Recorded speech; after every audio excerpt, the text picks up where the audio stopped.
BJP Meghalaya विधानसभा की सभी सीटों पर चुनाव लड़ेगी। पार्टी ने बीती 2 फरवरी को अपने सभी उम्मीदवारों के नाम का ऐलान भी किया, लेकिन इनमें एक नाम ऐसा है जिसकी हर तरफ चर्चा की जा रही है।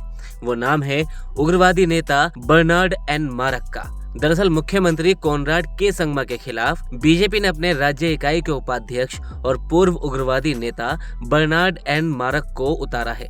तो चलिए जान लेते हैं कि कौन है बीजेपी के उम्मीदवार बर्नार्ड एन मारक।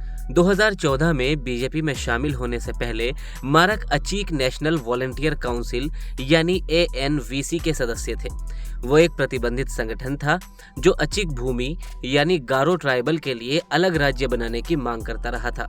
बताते चले कि अचीक भूमि के प्रस्तावों में असम और मेघालय के पश्चिम खासी पहाड़ी जिले के गारो बहुल क्षेत्रों को एक साथ जोड़ने की कल्पना की गई थी। ANVC केंद्र सरकार और मेघालय सरकार के 2004 में युद्ध विराम समझौते पर हस्ताक्षर करने के बाद अचीक भूमि की ये मांग ठंडी पड़ गई थी। इस समझौते की वजह से सभी पक्ष शांति वार्ता में शामिल हो गए थे।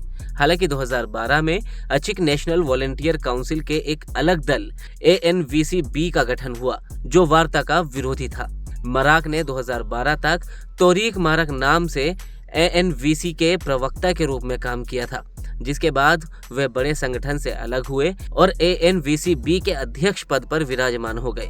साल 2021 में उन पर मेघालय के तुरा में खुद के फार्म हाउस में वेश्यालय चलाने का भी आरोप लगा था और इसी के चलते उनकी गिरफ्तारी भी हुई थी।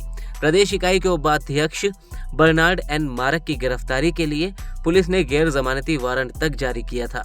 उन्हें पुलिस ने उत्तर प्रदेश से गिरफ्तार किया था। हालांकि इस पर मारक ने मेघालय के CM कोनराड संगमा द्वारा उनकी छवि को खराब करने के लिए हताश प्रयास और राजनीतिक प्रतिरोध बताया था। बताते चले कि बीजेपी मेघालय विधानसभा की सभी 60 सीटों पर अपने उम्मीदवार उतारने जा रही है। बीजेपी के प्रवक्ता MH खारकंग ने कहा कि पार्टी ने पिछले महीने कोनराड संगमा के नेतृत्व वाले सत्तारूढ़ मेघालय डेमोक्रेटिक अलायंस से अलग होने और राज्य के विधानसभा चुनाव अकेले लड़ने का फैसला किया था।